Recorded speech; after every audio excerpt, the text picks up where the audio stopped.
Gaelyn is one of my friends. Actually, we're part of the Discord, and I've been the one who helped out coaching her. But she did get some proper coaching as well. We did set her up with someone who's good at this game, and that's not me, not at all. So then NAMS, on the other hand, NAMS, all the way from the Philippines, she is scary. This woman has absolutely destroyed so many people in this league, and she's grown immensely. When she joined this, she was Gold 1. And now, that is not the case anymore.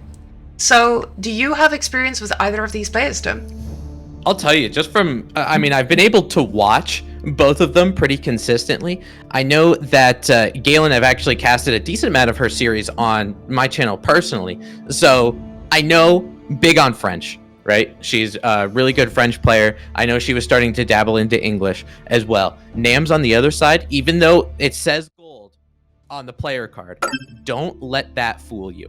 NAMS was somebody that was a very feared opponent into the open league. I think she might have lost one game out of the 18 that she played, or one series, I should say, out of the 18. So she is a fantastic player. Gaelyn has made so much progress going throughout the Women's League and, playing all of those series, those open league series that she was able to play. So big difference. Both of them going with English. This is actually going to be an English mirror. Consequently, this ends up being my worst nightmare as well, seeing an English mirror. This game number 1 going to be really important. Whamen, I'm ready. Let's dive right in. Slow your roll. No. Calm down, girl. Calm down. You're not leading this show. I forgot that it's Whamen's world and we all just live in it. Yeah, can everybody just agree with me in chat, please? Thank you very much. Now, in game number 1, we're playing on the map Cliffside. NAMS playing in the color teal as English, like we mentioned, spawning in the eastern side of the map. Gaelyn, also English. Wow. Double the English, double the fun. Playing as the color pink, spotting in the western side of Cliffside. You are the English professional. Oh yes. So when you have an English mirror, okay, what is your goal? Because you've probably played a lot of English mirrors before. So in a vacuum, what's the best way as an English player to beat another English player? Well, there's two opposite sides here. I call them the Beastie build and the Voldemort build. And both of these players have very different opinions on English versus English. And my vote right now is on NAMS. This woman is going for the 2-farm opening. Now, why is my vote on NAMS? Because it delays you finishing your sheep quite early on. And yes, you are going to get different amounts of sheep. Gaelyn is drowning in sheep right now. But she did not open with a double farm, which means that her sheep is going to get depleted pretty quickly. And even though, yes, she's going to hit feudal age probably a little bit faster, it doesn't matter. It doesn't matter at all, because when you can sit back and defend yourself, if, let's say, Gaelyn is the one attacking, if NAMS sits back, she gets wheelbarrow, she gets upgrades, she's going to be ahead just in 2-3 minutes. You just need to survive that early push. So we're going to see which one of these two players gets the damage done, because in English versus English, it's usually the person with the most longbows, they win. So I'm excited to see what either of these players are going to be aging up with. Yeah, I mean, there's a little bit of what I've noticed in English mirrors. You're absolutely right when you talk about longbowmen. I mean, you just got bows bigger than the man, and they're just shooting at each other, which is fantastic. Got to remember too, to make sure when you're taking battles like this, make sure you are getting outposts. You're doing a little bit of outpost creep, especially in feudal. You got to get that network of castles bonus for you, right? You got to get that extra plus 20%, because that is what makes or breaks battles for you. You can see NAMS on the eastern part of your screen as well, going to be going with the council hall, so she is going to try to get a little bit aggressive, right? And Gaelyn going with the council hall as well with 4 villagers. And it's really difficult, or it's really interesting to see, not just in an English mirror, but mirrors in general, how slight derivations in their builds get magnified, right? So you talked about the little bit of difference in those farms. It means that NAM's food transition is going to be a little bit better. If the game ends up going to something like Castle Age, she'll be able to pump out, maybe she'll be able to pump out a little bit more men at arms, just because she set herself up a little bit easier. Gaelyn, on the other side, it looks like she wants to take this battle in feudal. She wants to make sure some of the sheep that she has, some of the sheep that she has, excuse me, will be able to, get gobbled up. Maybe we might see her just because it's Cliffside. As far as English, I mean, they don't really do this too often, but try to grab some hunt just to give you, a little bit of that bonus in terms of food gathering speed. It might be able to help you out as well. But you're exactly right. I mean, you just get more longbowmen than your opponent, and then you can end up snowballing from there. But you got to remember too, Whamen, because you've played with longbowmen much, much more than I have. I only play longbowmen when I have the Byzantines. So having the English and all of their longbowmen, they're very slow units. So you got to get them in a good position, right? They are, but when you're playing against English, they also have longbows, right? So both of these these units, they're gonna have something extra that is weak. Both of them are slow. But what I'm really hoping to see from these players is that they don't throw away their longbows. Right now, NAMS surprised me. She pulled everything off of gold. And this is now where the spicy things begin. Now, this is what Voldemort told me when he talked about this matchup. You can cheese this matchup. You can go pure longbow. You can pump out way more longbows than your opponent. And Gaelyn is going for leaving these on gold, which means she's going to be able to get that extra wheelbarrow early. But she's going to get the wheelbarrow and not have as many longbows as NAMS.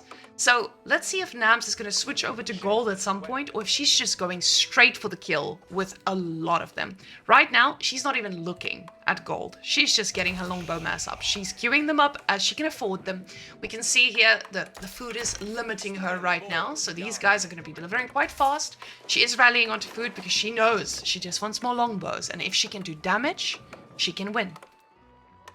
Yeah, it's kind of interesting because wrong. double broad axe. Okay. Yeah, you got to make you got to make sure if you're only chopping wood with a single broad axe, you're doing something wrong. All right, let's get an axe on the other side of it as well. And just making sure, because that wood production for the English and feudal is so important, because you got to be thinking about, again, always making units, number one. You got to be thinking about what helps you most efficiently do that. Longbowmen, 40 food, 50 wood. You got to make sure that you have a lot of them. And this is a rather interesting case because both of them are making longbowmen. You can see NAMS still has some in queue, but both of them making longbowmen. And it feels like English is more of a counterattack civilization. They kind of goad you into attacking to their base. So they get the network of castles, they get that bonus. And then they're like, okay, now that I've killed your army, I can push with mine. So these longbowmen, they're massing up as many as they possibly can, but neither side is going for a particularly offensive approach. Gaelyn has some of her longbowmen just in the middle. She hasn't been able to get too offensive with them. NAMS on the other side had a massive longbowman just pretty much right near the council hall. And it seems like both of them are just kind of ceasefiring a little bit. They're kind of dipping their toes in the water before they dive into each other. And you can see the difference in split between these two with their villages on the resources. So we see 8 for Gaelyn, 16 on wood, which would mean that she is getting more resources more quickly. Oh, and she will kill the scout. Losing your scout in English versus English is one of the most dangerous things that can happen. It's so hard to come back from this. So if Gaelyn does micro her scout better, she's going to be able to snowball, especially with just getting that upgrade. She just needs to give it time. She did delay her longbows. She needs to pull back a little bit, make sure that she's getting the upgrade or the speed, the attack speed upgrade from her TC. So let's see, NAMS now finally re-rallying onto gold. She says, I have enough. It's time for me to think about upgrades. Gaelyn, on the other hand, she has not... I say this and she's like, hey, let me just get a tower here so I expand that upgrade. Or the bonus you get on the longbows, and be able to get some gold, of course. But 5 villagers building this, that's 5 villagers just not getting resources right now. And I think this is going to allow NAMS to just make a few more longbows. Which means she is going to have some very hard-hitting longbows coming pretty soon. Now, if all 5 of these get back onto the gold, and they do get the upgrades, we will be seeing Gaelyn go for upgrades a little bit faster than NAMS because she is already a little bit ahead. But this position as well, being in Z formation, puts you at such a risk because these archers can come here, pick them off one by one, and your archers still need to get re-rallied. And that's exactly what happens now. She loses 2, and now all of a sudden, that wasn't just a 2 longbow lead. Now it's a 3-4 longbow lead. And you might be thinking, it's okay, there's only +4 longbowmen. Is that really that big of a deal? And obviously, yes, it is, because you're playing in an English mirror. As long as you have one or two more longbowmen than your opponent, and assuming that Network of Castles is either enabled or disabled on both sides, it makes all of the difference. And I see questions in chat being like, why are they stancing like this? It's because the reason why is when you go into a line formation, you're preventing overkill. And essentially overkill meaning all 22 of NAM's longbowmen hit one specific one from Gaelyn. So if they do take a fight, they get in line formation. Usually when you're A moving, the longbowman and any other military unit will attack the closest thing to it.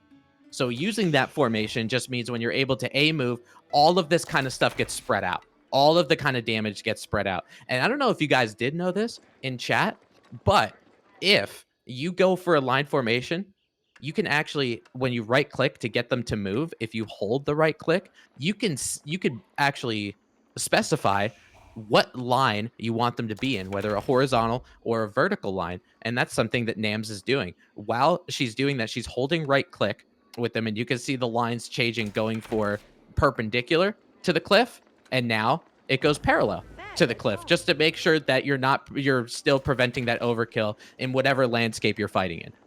I have to admit, I didn't know that. And this explains why I lose these longbow battles sometimes. Thank you, Tim.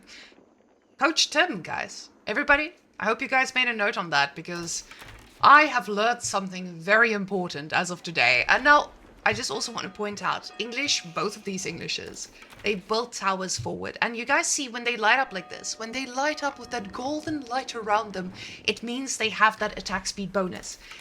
With an English civilization, you get an attack speed bonus. Look at these, they're not lit up anymore. When this army near, they get an attack speed bonus. So neither of these players want to push out past that. Now, why are they using this formation? Tim touched on that very, very well. The thing is, this formation can also cost you the game. If you are not careful with the movements of your longbows, you are going to be in danger. And we see NAMS also not going for wheelbarrow. She also went for broadaxe. And now both of these players getting that +1 damage on their longbows. So this is going to be a battle of formations. You know, it's pretty interesting how both English players, and I know this is probably what you're supposed to do, but both English players are sacrificing the blacksmith upgrades for tempo, right? They want to make sure they can pump out as many longbowmen as they can. So then, when they do get those upgrades, they get Steeled Arrow, then Iron Undermesh by NAMS is going to be coming in right afterward. It means that all of those blacksmith upgrades actually matter, right? And that's really, really important. And I think I heard, if you could pan over there, I could have swore I heard the Palings button. The Palings button is a misclick. I know this because I do it all the time. Sometimes I try to move my units around, or I try to make longbows from my council hall, and instead of doing that properly, I just press Q by accident. So yes, the Palings, that was an accident. I'm very sure of it. As a professional accident Q clicker, I can attest to this. Now, I want you guys to also notice the difference between these two's economy. NAMS is transitioning to farms at a pretty good pace, while Gaelyn, on the other hand, just started making these farms, and she's on pocket resources right now. And without wheelbarrow, these villages are running pretty slowly back and forth, which is not giving her that advantage she needs. But we are going to be getting our first attack, and ooh, this is just a longbow fight. Whoever has the best longbows win. And that formation, you see the formation, they just pulled back. And just because of the mispull on the formation, you can lose the game. So this formation can cost you everything if you are not fast enough. And you know, Whamen, what's really important is NAMS goes away from the line now. You saw the difference in overkill, or lack thereof, right? A lot of NAMS longbowmen, they were killing longbowmen 3 at a time. Galen's might not have been doing that just because of where the gold was, just because that wood line was over there as well. So it means a lot of them end up going down. But really important thing to notice is that Gaelyn does not have Iron Undermesh. It just came in a little bit later in the battle, but most of that, Gaelyn did not have that armor, right? So that +1 armor was that big of a difference. Is it going to offset when Network of Castles does? Probably not. However, just because of that forward outpost, NAMS had Network of Castles as well. You could see 3 villagers from NAMS coming up here, trying to get an outpost built. And you know what that means? Whenever NAMS takes a battle and continues to push the initiative, continues to push some sort of aggression, it means that she will have that bonus for the foreseeable future. And NAMS actually changing army composition just a little bit. And I'm curious, to see what your opinion is. She adds another archery range just to make sure she's getting more longbowmen, but she adds a barracks and she adds men-at-arms. What's your opinion on that? I always struggle against that man-at-arm. I prefer the horsemen, actually. I would rather go for horsemen in this scenario because horsemen are really good at flanking. And the longbows do struggle against them when you have at least 3 or 4 of them. But when you don't have a huge economy to just be pumping out something tanky, you want to get that men-at-arm. The reason for it is the men-at-arm takes so many shots to kill. And by the time they've killed the men-at-arm, you've already killed 3 longbowmen. So the men-at-arm is just very tanky, and it sucks up a lot of the shots, especially because it's going to be rallied forward. And she just makes 1 of them, which is great, because this guy is going to run forward while these are all attacking him, and her longbows are going to be attacking those longbows themselves. So this is why that men-at-arm is good. With this men-at-arms, just having 1 of them, it's going to take a couple volleys, right? Because the men-at-arms is going to have, I think, 3 ranged armor, if I remember correctly. So the longbowmen are going to do 4 damage. It looks like Gaelyn just a little bit out of position here. That men-at-arms streaming in, running for its life. You're exactly right, Whamen. It's able to, because Gaelyn is just A-moving. It took 3 volleys for that men-at-arms to come down. Oh my god, Whamen, you're so good at playing English. We saw how big of a difference that men-at-arms was, and now NAMS is running in there without network of castles, but just because of how many longbowmen that she has, I don't think it matters.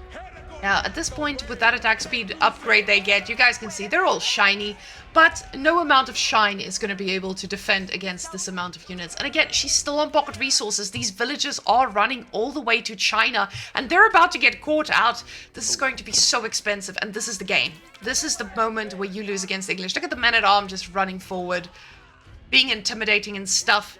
She loses 5 villagers. And now the mill is next.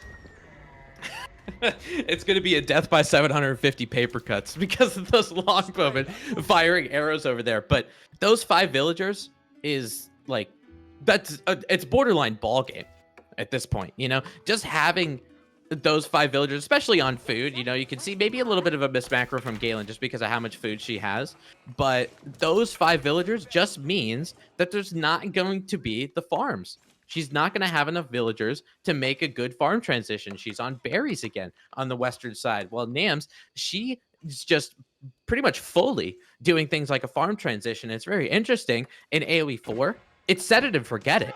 You know, I mean, you get those farms and then you don't have to worry about it for the rest of your life. You don't have to worry about it until next game when you have to make more farms, right? So really, really important. NAMS is going to be adding some men-at-arms as well of the early variety, a little bit more than 1, and I think she has the food to spare because she was able to do that farm transition. NAMS trying to end the game, and we're seeing in our 2nd series in a row, Whamen, we're seeing a ram ranch.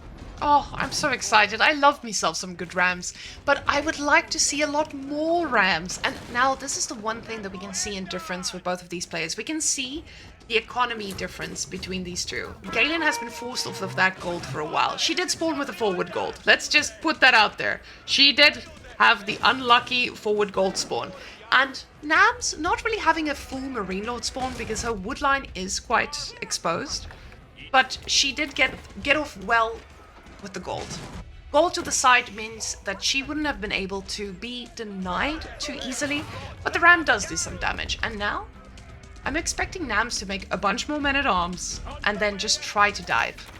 Now, Gaelyn, with the miss macro we can see here on the food, this is just telling you that she might be panicking, as I would be as well. So, with that amount of food you're floating, you're not really able to make any units that can handle these. Maybe a few men-at-arms would have been nice, but right now she's just making longbows. She's using every single resource she can to just try and survive. It's actually really important you talked about that gold, Whamen, because if you take a look, obviously, with Galen's gold, there's a bunch of ruin around where that front gold is. You panned over a little bit on that north side where Gaelyn just finally started getting gold. But look at the difference in resources right now. NAMS has a military lead because of the good battles that she took previously, that men-at-arms coming in clutch. That's the MVP, basically, of this stream at this point, that one men-at-arms. And NAMS' gold, just like you said, a little bit off to the side and made sure she was able to successfully gather it. So she's able to macro to castle. And she's doing that. She has 20 villagers on King's Palace. And you can see it's a little bit to the southwest of her base. Right, perfect. Right over there. So it means that's going to go up rather quickly. She's going to be able to continue to get gold to do things like get that veteran longbowman upgrade. And Gaelyn, she could make as many longbowmen until she's blue in the face. She's staring down the barrel, or I guess staring down the bow, of a veteran longbowman compared to her normal longbowman. You could have network of castles, citadels. You can have a second bow. If you're fighting with inferior longbowmen, you are going to lose.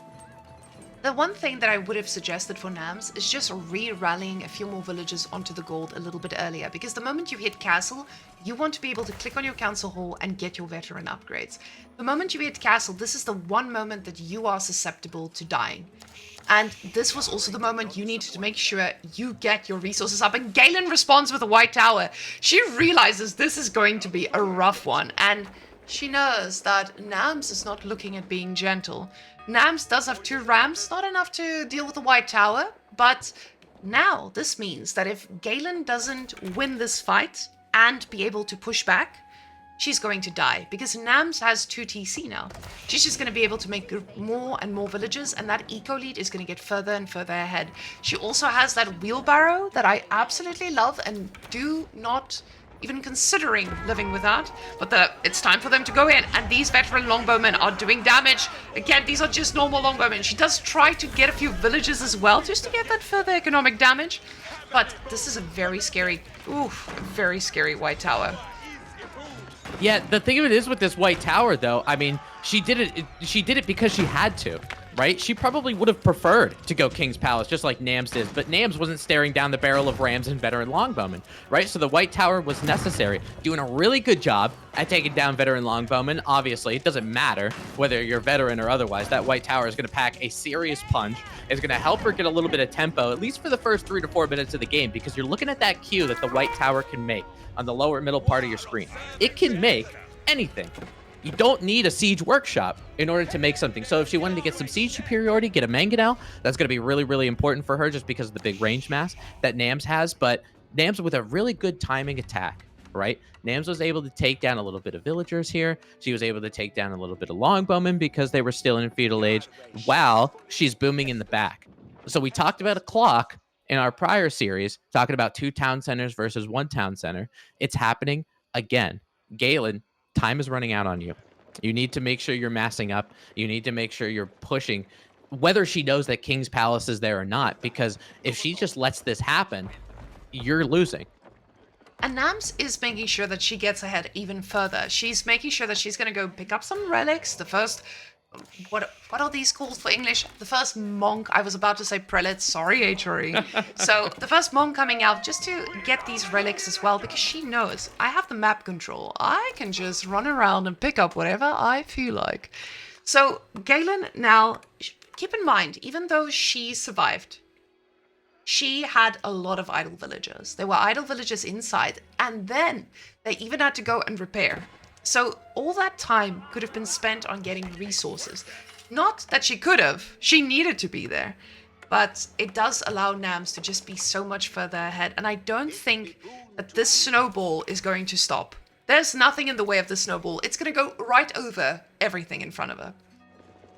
Yeah, I mean, you're right, that Gaelyn stopped that push, but at what cost? Right? She gave up her economic advantage. She had to do what she had to do to get that white tower. And yeah, it's going to keep her into the game. Not necessarily do too much as we see a men-at-arms raid. Those men-at-arms do have a potent amount of armor.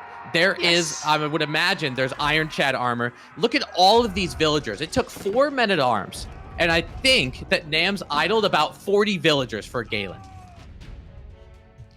These ones they really did their work. Even if they killed nothing, they still did everything in terms of idle time. They forced her to react. They forced her to pull everything behind. And now the upgrade just kicked in. And all of a sudden, these men-at-arms are not going to be taking any damage. She does kill a villager along the way, but now the push is coming from the front. And this is a very scary one. There's only 1 ram, but there's going to be 14 men-at-arms. And when you have 14 men-at-arms, you have enough to not worry about a ramp. The Mangonel can do some significant damage though, so I'm expecting her to try target fire on top of a beautiful archer mass, but she is going to have to do miracles to win this one. Yeah, I think one of the things that could really help Gaelyn at this point, because you're talking about a miracle, obviously the Mangonel shots, if you have some holy Mangonel shots, that could really make a big difference for you as she's trying to take down some of those outposts. But do me a favor, Whamen, click on the white tower for Gaelyn, because this is a very important technology if you hover over the Z key, and that's Network of Citadels. So we talk about how busted Network of Castles is, having that plus 20%. Getting Network of Citadels, this thing has been nerfed twice. Getting Network of Citadels, increasing that speed to 40%, means that even though you might be at an inferiority when it comes to, oh no, there are so many villagers that are ended up going down. Look at this economic count, Whamen. NAMS is double it. Oh, hey, that's not just from 2TC, that's from 18 dead villagers. And that's the power of 6 longbowmen. So Gaelyn doesn't have the upgrade, the Network of Citadels right now, but neither does NAMS, because she doesn't have a keep to upgrade this from. But with that lead, it's just, again, snowball. We're just rolling over everything. She's trying to push. She realizes, I lost a lot. The longer I let this game go, the more danger I'm in. Now, the Spring Ult is a very good choice here. Not to die, but to get rid of these Mangonel, or this Mangonel. Decent fight for Gaelyn, but there's a lot. The Spring Ult really, really helps, and you could see that the Spring Ult glows as well.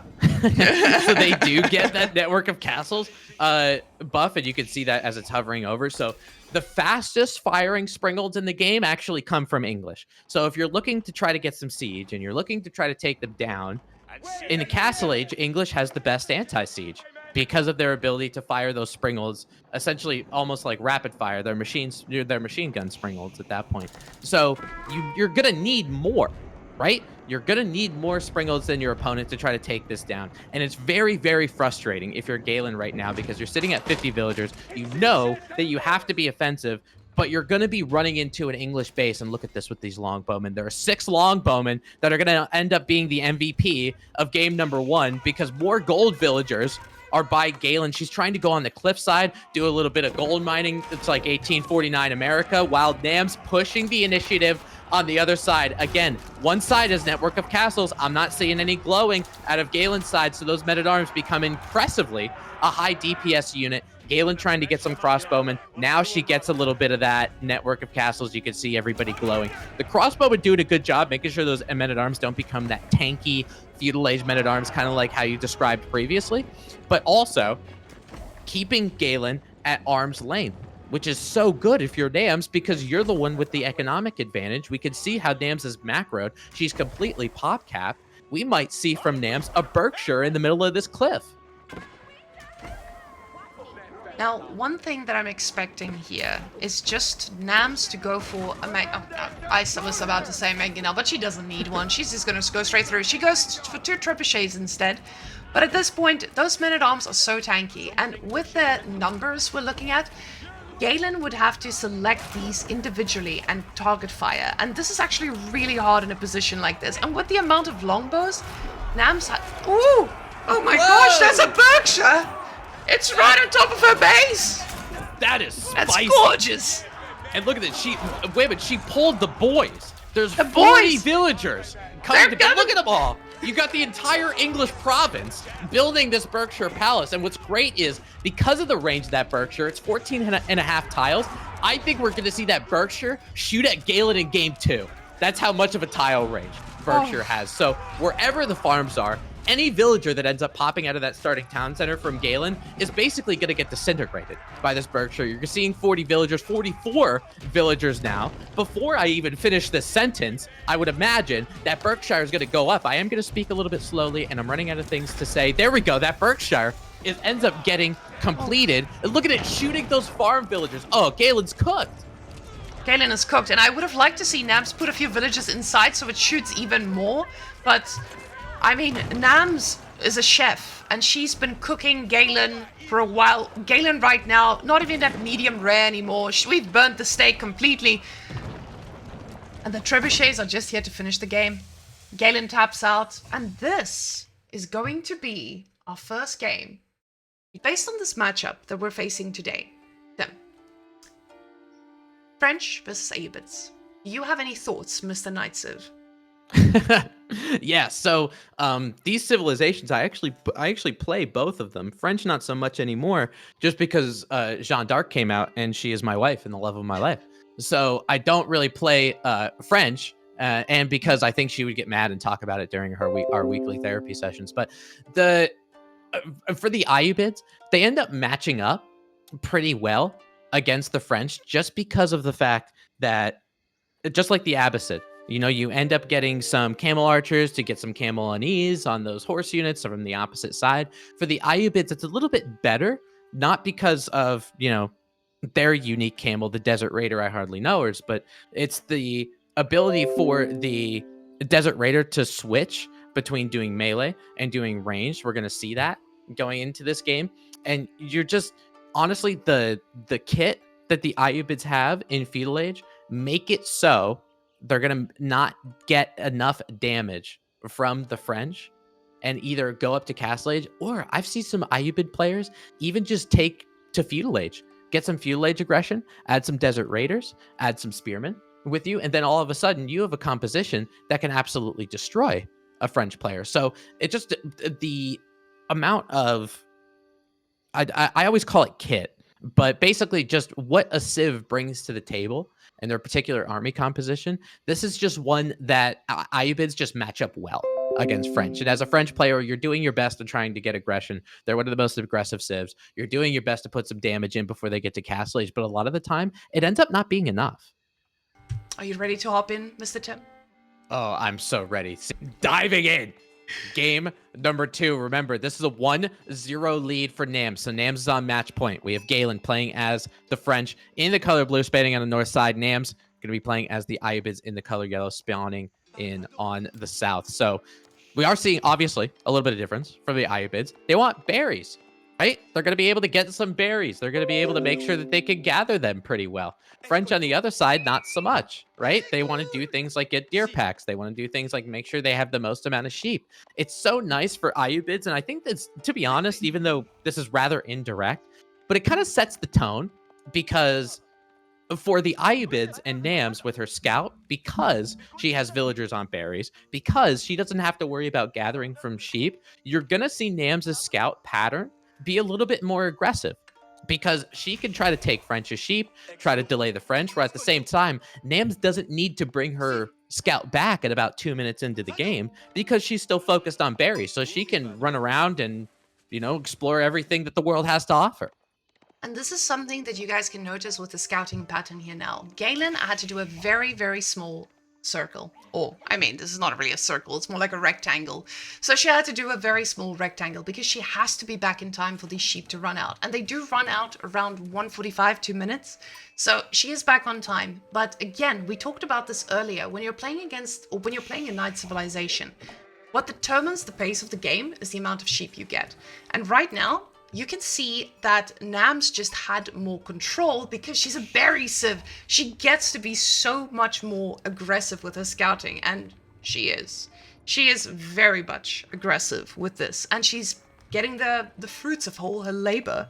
Now, I'm just quickly going to hop back here and see where Gaelyn's scout is going. So we can see both of these scouts going into a good direction to maybe find a few more sheep.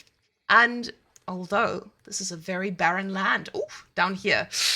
Dry Arabia. Oof. The land of no sheep. This is my least favorite map in the game. Yes. Yeah, I think, honestly, Whamen, you are probably the only person I know who does not like Dry Arabia. For Dry Arabia, I completely get it, right? A lot of the sheep are spawning on the borders. They're not necessarily spawning in the middle of the map. So your normal scout pattern might not end up picking a lot of sheep. You only get 2 or 3 sheep. You start cursing into the ceiling, and, you end up having to do something like a berry transition when you don't want to, right? So we're taking a look at Gaelyn's scout as well, only with a couple. Now she could be aggressive and kind of figure out what's going on. But Gaelyn going to be going up with the School of Cavalry. 5 villagers trying to get that School of Cavalry up as quickly as humanly possible. We have NAMS on the other side going up with the military wing. Now hover over that Whamen just so the Ayyubids can kind of see what that military wing has to offer. So you're getting 1 free Desert Raider which is 180 total resources. It's 80, 50, and 50. They cost all three. You're getting a free one every 2 minutes. And what's really important about having these desert raiders, even just having one or two out there, is they are on a camel. And those lovely lumps create a little bit of camel unease. Horses, if you don't know, in a realistic aspect, camels scare the living Jesus out of them. So they get minus 20% damage. These Royal Knights, this bread and butter that Gaelyn wants to use. She wants to use Knights. She wants to use School of Cavalry. She's making a stable already to go into feudal age. So she wants horse units. But as long as there's a desert raider or two out there, as long as there's any kind of camels, those horses are going to get a little skittish. And once you spook a horse, you guys know things can go wrong. When we deal with horses, we need them to be safe. And you guys can see these sheep are running low. And Gaelyn knows this. It's going to be time to go out on berries. But again, you can't go out on berries or deer.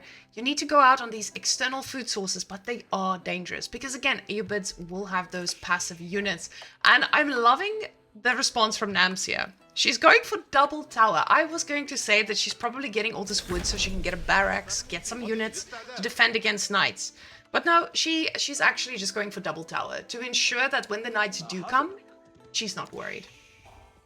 Yeah, because a lot of the Ayyubid fast castle builds only have one outpost. Because you usually have, like, if you get a little bit more on gold, you end up having like 6 or 7. It doesn't really matter too much. But against the French, it's a big difference, right? It's a big difference. So having that knight in, you're going to be able to do a little bit of damage. NAMS actually puts 2 on stone, not something that I normally see from Ayyubids. Only having 2 on stone means you're going to be trying to get some of those emplacements. You're going to be getting arrow slits. You're going to try to fortify your outposts and that kind of stuff. And what's nice is because of this gold, even though it's a rather forward spawn, and I'm sure NAMS was complaining about that while playing this game, but the berries are also forward and will be shielded by the outpost. So not only is it going to give your villagers a little bit of time to get into the outpost, but it's going to give you vision. So if a knight comes, you're going to know about it 7 tiles away.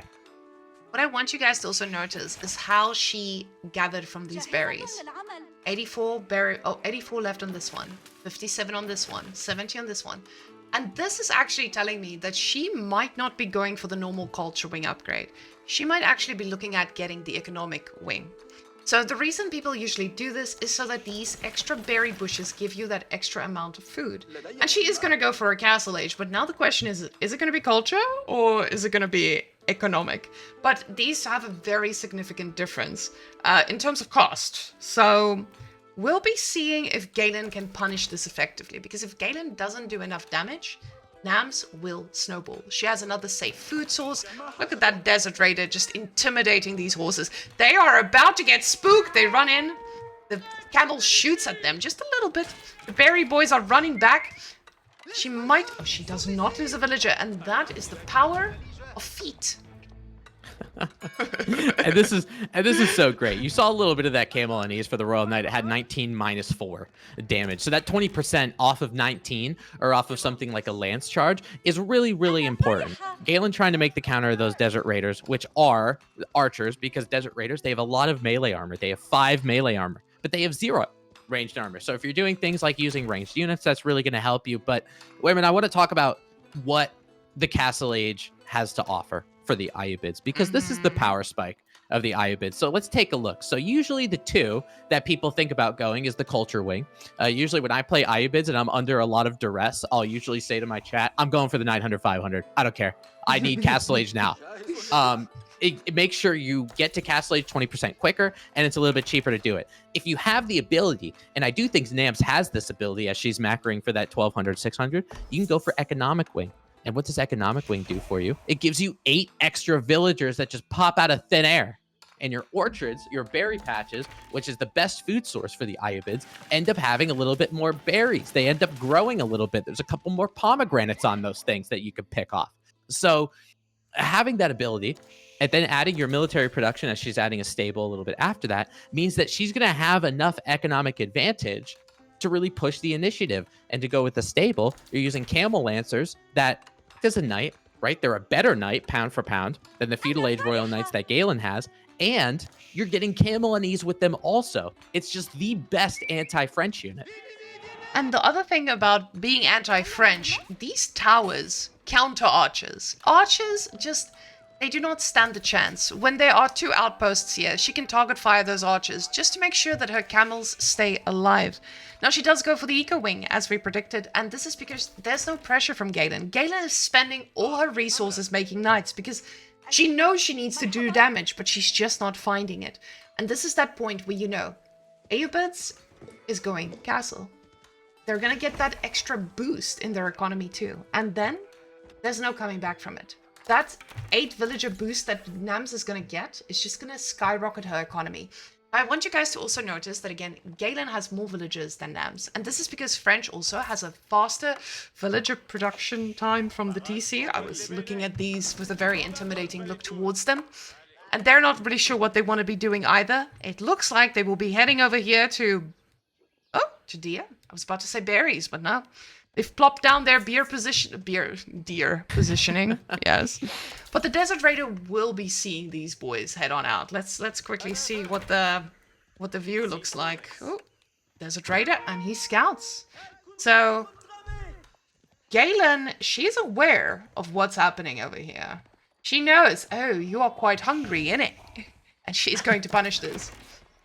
Yeah, and I mean, just having all of this idle time, right? Going from the deer, going to the berries is really, really important. You can see NAMS just hits Castle Age, instantly gets the economic advantage, right? You talked about the French having, instead of 20 seconds per villager in feudal age, it's 17. So it's a little bit quicker.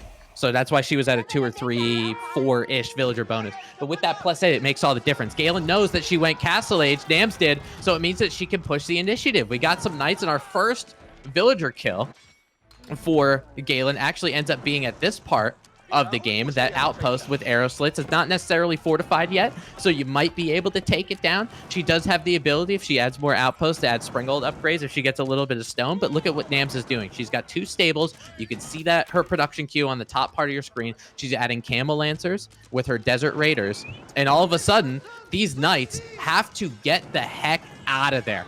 They are going to be going down rather quickly. Whether it's Desert Raider or Camel Lancer, it really doesn't matter. Just because of how much damage you're able to do. Look at how much bonus damage those Camel Lancers are doing. Those knights look like Swiss cheese. Those archers are shooting marshmallows at those Camel Lancers. Before you know it, the knights go down, that front line goes down. All of the knights that Gaelyn has on the front line ends up going down, and now all you have is some archers, and they're either going to A, back up, or B, die.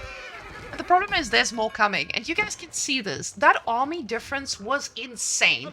It was 4 to 22, I believe. And just like that, they're still running right through them. Yes, they do look like Swiss cheese. I would cut them up, put them on a pizza. They are all going down. The 2 lances just running right through, I was about to say. But no. They just want to go take out all these archers. And the thing is, NAMS knows what she needs to do next. She saw that Gaelyn is a hungry woman, and she's out on this map snacking right now. Now, what's interesting to me is Gaelyn didn't get any upgrades in this early game. Oh, these lances.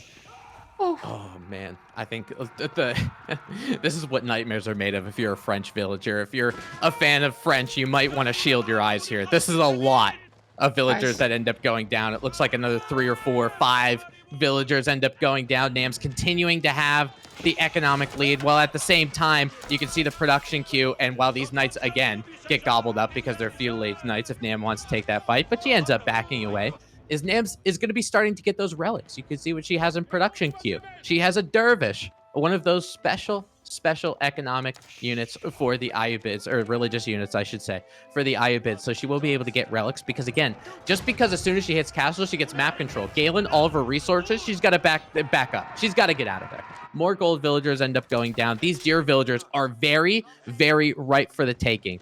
Even though they're all the way in the back, if NAMS ends up seeing it, it's devastating.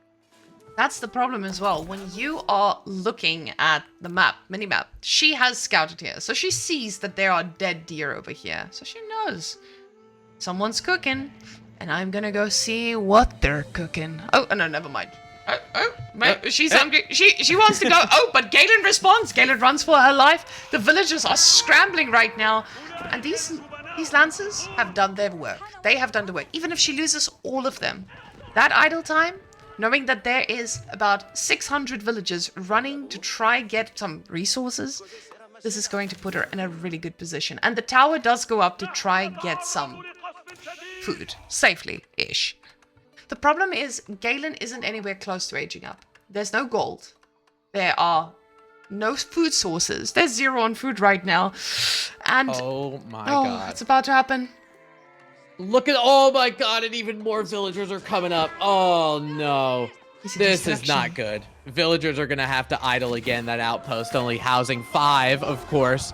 So a lot of these things end up going down. And actually, Gaelyn going for a decent army composition change and adding some spearmen, which will help protect her villagers just a little bit. But it feels like the damage is already done. You know, NAMS is on a +12 economic lead. Gaelyn had to do something that is very frustrating if you're the French, especially in feudal age, and she had to farm transition, you know, because those outside food resources aren't available to her because she doesn't have map control. So doing things like farm transitioning when you're the French, it absolutely kills your tempo. It makes sure that you are not going to be able to queue as many units as your opponent because you spend a lot of time getting wood, right? So it means you're trying to get all of those farms, and those farms don't pay off yet. It's an investment. So you sacrifice tempo for it. More tempo as Gaelyn has to walk away with her entire wood line.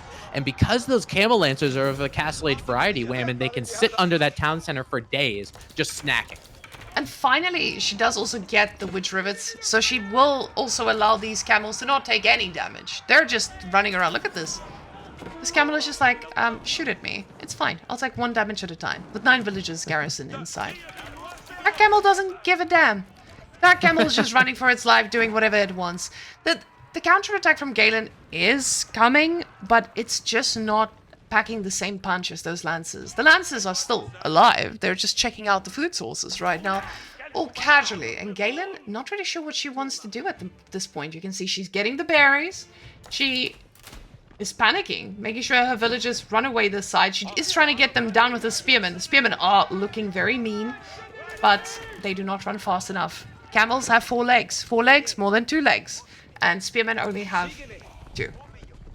Yes. You know, it's funny because you talked about how many legs the camels have, and I thought about it way too long than I should have. It took 2 or 3 seconds for me to be like, wait, do they actually have 4 legs? Oh, yeah, that's right. Yeah, They there do. we go. Okay, yeah, they got 4 of them. The thing is, 4 legs are really useful when you chase down villagers as well. As you guys can see, those 2 little legs per villager just not doing the work they need to be doing. And the spearman does shut it down. Oh, these camels will be going down, finally. I thought they were invincible. Yeah, and you would think, I mean, for NAMS, I think she's doing a really good job at being aggressive and attacking from multiple angles at once. As soon as a couple of those camel lancers end up going down, there's more, right? On that deer line, so more villagers end up going down. She's at 20 total worker kills. And then also, I mean, while she's doing that, she's sending camel lancers in a different direction. Look at them on the western side as you're panning over there. So yeah, these camel lancers might go down. You might be thinking, you know, maybe with a little bit of increased micro, maybe you could save a lot of those lancers, but she is keeping Gaelyn consistently under duress for the duration of this game. So if she wants to go castle, there's no way that she can get there because her villagers keep getting idle. If she wants to keep making units, they're feudal age units and they're inferior. So NAMS, now with some of these relics that she has, the dervishes ended up doing really good work. She's able to change a little bit from the camel lancers, right? She's adding things that are going to be good against spearmen. She's going to add some gulam. She's going to be adding some veteran archers. And you can see if NAMS gets the wherewithal and hits that A move button, these camel lancers are going to end up being preserved because there's veteran archers taking them down. And when you have those camels in the battle, before you know it, I was going to say, okay, there's Royal Knights coming in on the western side, but they're gone already.